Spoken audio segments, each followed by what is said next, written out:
El mundo es albergue de varias grandes religiones, con infinidad de facciones internas. El cristianismo es el más diverso, con varias formas de catolicismo, ortodoxia y protestantismo, y dentro de cada una existe multitud de denominaciones diferentes. El siguiente más grande es el Islam, con facciones chiitas y sunitas. Luego están el hinduismo, el budismo, el sintoísmo, el sijismo, el ateísmo y más. Muchos confiesan abiertamente tener una fe propia. Espiritual pero no religioso es una frase muy común hoy en día. Es imposible calcular con precisión la interminable proliferación de creencias en un mundo de más de 8.000 millones de seres humanos. Para cualquier persona, independientemente de su fe, surge una pregunta: ¿cómo sé que lo que yo creo es verdad? Después de todo, ¿no cree todo el mundo que lo que creen es verdad? Pero ¿cómo puede ser posible si todos creemos algo diferente? ¿Podemos todos tener razón? Esta es una pregunta que no debemos eludir. Si existe un Dios, ¿acepta Él todas las formas de creencias? ¿Podemos dictarle nosotros a Él lo que debe aceptar? Piénselo, amigo.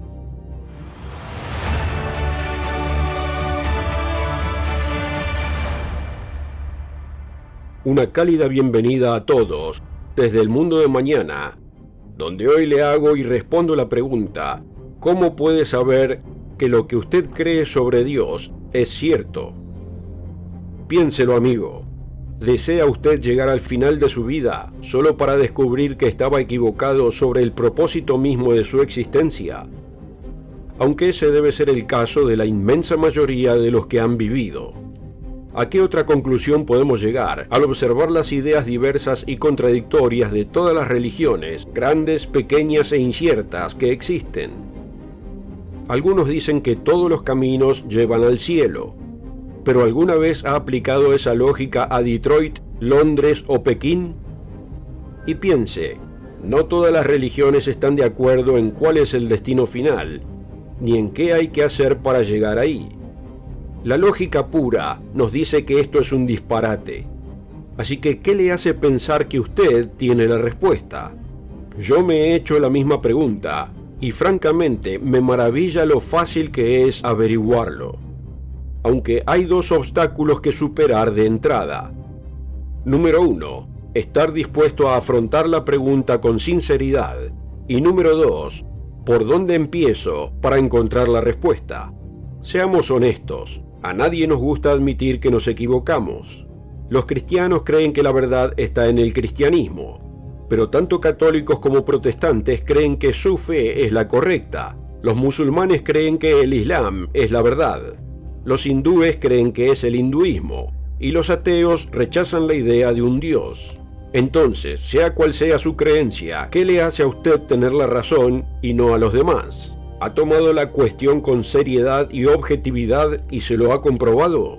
Porque si cuestiona sinceramente sus creencias arraigadas, quizá no le guste la respuesta. Y si no le gusta, ¿cuáles son las implicancias? ¿Qué hará al respecto? ¿Admitirá su error? ¿Hará cambios dificultosos? Si está dispuesto a cuestionar sus creencias arraigadas, ¿dónde encuentra la respuesta? En el resto del programa le daré 3 claves para encontrar la respuesta a esta pregunta crucial. Clave número 1. Compruebe por sí mismo si Dios existe. Creer es una cosa, probarse su creencia es algo totalmente distinto. Si no existe un creador todopoderoso y omnisciente, no hay necesidad de seguir. Cada uno debe decidir por sí mismo qué es correcto e incorrecto y qué significado temporal tiene la vida. Sin embargo, si la preponderancia de la evidencia exige un creador inteligente, entonces nos corresponde intentar conocerlo y saber qué espera de nosotros. Los ateos creen tener la respuesta en la evolución, pero ¿han realmente cuestionado esa teoría? La evidencia de un creador nos rodea. ¿Por qué la luna es un 400avo del sol, pero está a la distancia exacta para permitir un eclipse solar total? Vaya coincidencia. ¿Por qué el 70% de este planeta está cubierto de agua, lo cual trae multitud de beneficios, algunos obvios, otros no tanto, y algunos de los cuales aún estamos descubriendo. ¿Por qué el agua es la única sustancia que existe en la Tierra en líquido, sólido y gas? ¿Y por qué el agua congelada desafía la norma al expandirse en vez de contraerse, haciendo que el hielo flote en vez de hundirse? Al ver la perfección que abunda en criaturas grandes y pequeñas, reconocemos diseño, función y belleza. ¿Acaso, como se afirma, los hipopótamos mamíferos vegetarianos y los cocodrilos ovíparos carnívoros evolucionaron de un ancestro común hace 55 millones de años? ¿Por qué estos ancestros comunes, tan vitales para la teoría evolutiva, solo existen en la imaginación de los artistas y no en el registro fósil? Luego está el tema de la microbiología y las proteínas, componentes básicos de la vida. ¿Cómo evolucionó el ADN, el código más sofisticado conocido por el hombre? Steve Jobs usó humanos inteligentes para escribir códigos, pero ningún programador puede igualar lo sofisticado, preciso y conciso del ADN. ¿Y cómo pudo ocurrir la evolución cuando el ADN necesita proteínas, pero éstas no existen sin el ADN? ¿Cuál surgió primero y cómo sobrevivió una mientras esperaba la evolución de la otra? En las células vivas, las proteínas son ensambladas por pequeñas máquinas que a su vez están hechas de proteínas. ¿Qué surgió primero? ¿La cadena de montaje o las proteínas que forman la cadena de montaje? Matemáticamente es imposible, como admiten los evolucionistas, que la vida surja espontáneamente de la materia inerte. La probabilidad de que ocurra es abrumadora. Se estima que el número de átomos en el universo conocido es de 10 a la potencia de 78 a 82. Eso es un 1 seguido de 78 a 82 ceros. Pero como explica el evolucionista Bill Bryson, la probabilidad de que una proteína típica se autoensamble es de 1 en 10 a la 260, o sea, un 1 seguido de 260 ceros. Ahora, amigo, ¿entiende lo que significa esto? Cada vez que añade un cero, se multiplica el número por 10. Así que la probabilidad de que un solo tipo de proteína se autoensamble es, entendámoslo bien, no solo mayor, sino literalmente billones de veces mayor que el número de átomos en el universo conocido. Con razón, Bryson admite: según toda ley de probabilidad, las proteínas no deberían existir. Es evidente que la materia surgió en un momento dado, y no hubo tiempo para que evolucionara ni una sola célula. Clave número 1. Pruébese a sí mismo si Dios existe. La evidencia de la existencia de Dios está a la vista de cualquiera, con mente y ojos abiertos. En el segmento anterior ni siquiera he mencionado superficialmente todas las pruebas de su existencia. Incluso dejando de lado la microbiología, las pruebas de un Dios están en todas partes. Por eso el antiguo rey David declaró con acierto: el necio dice en su corazón, no hay Dios. Y el apóstol Pablo escribió estas severas palabras en Romanos 1, versículo 18. Porque la ira de Dios se revela desde el cielo contra toda impiedad e injusticia de los hombres que detienen con injusticia la verdad. Porque lo que de Dios se conoce les es manifiesto, pues Dios se lo manifestó. Porque desde la creación del mundo, sus atributos invisibles, su eterno poder y deidad, se hacen claramente visibles, siendo entendidos por medio de las cosas hechas, de modo que no tienen excusa. Si quiere saber si su sistema de creencias es correcto, debe probar la existencia de Dios. Esa es la primera clave. La segunda clave es: pruébese a sí mismo si la Biblia es la palabra de Dios. No es lógico creer que si Dios existe, tenga un propósito para la humanidad y que no nos ha dejado a oscuras respecto a cuál es ese propósito. Si es así, ¿cómo se nos ha revelado? ¿Acaso nosotros, que fuimos creados de manera tan maravillosa, estamos dejados a nuestra propia suerte sin un propósito de existencia? ¿O nos ha dado nuestro Creador un medio para revelar su propósito? El tiempo no me permite explorar todo libro sagrado, pero sí tomaré tiempo para abordar la Biblia. Un rasgo único de este asombroso libro es la profecía cumplida. Ningún otro libro predice con tanta precisión y claridad los eventos que han sucedido, los que están sucediendo y los que vendrán. Hemos abordado muchas profecías bíblicas en programas anteriores y en nuestra literatura, pero permítame enfocarme en una de las más notables, la del libro de Isaías. En ella, Dios se burla de todos los impostores. Isaías capítulo 44, versículo 24. Así dice el Señor, tu Redentor, que te formó desde el vientre. Yo soy el Señor que lo hago todo, que extiendo solo los cielos, que extiendo la tierra por mí mismo, que deshago las señales de los adivinos y enloquezco a los agoreros, que hago volver atrás a los sabios y desvanezco su sabiduría.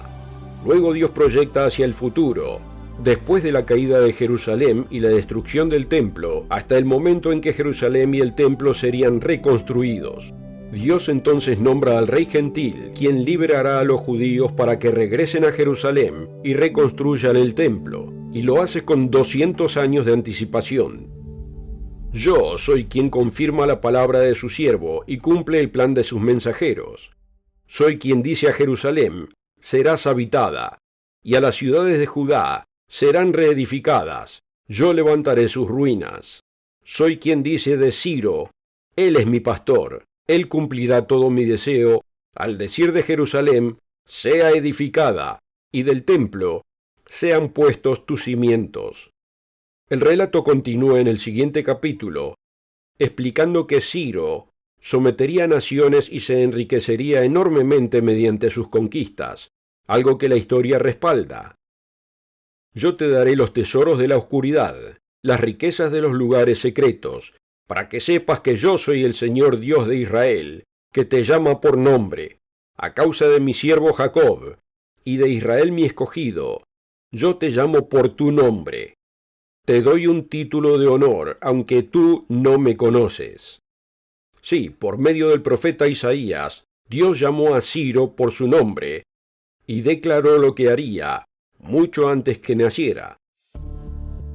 Los oyentes regulares del Mundo de Mañana saben que hay muchas otras profecías específicas que se están cumpliendo ahora mismo. Jerusalén será una piedra de tropiezo para el mundo. Todas las naciones se unirán contra los judíos. El Estado judío manejaría un gran poder militar. Existirían comunicaciones instantáneas a nivel mundial al final de los tiempos. La humanidad sería capaz de destruir toda vida del planeta Tierra. Así lo dijo nuestro Salvador, el Cristo. No es que todos creen que sus creencias son correctas.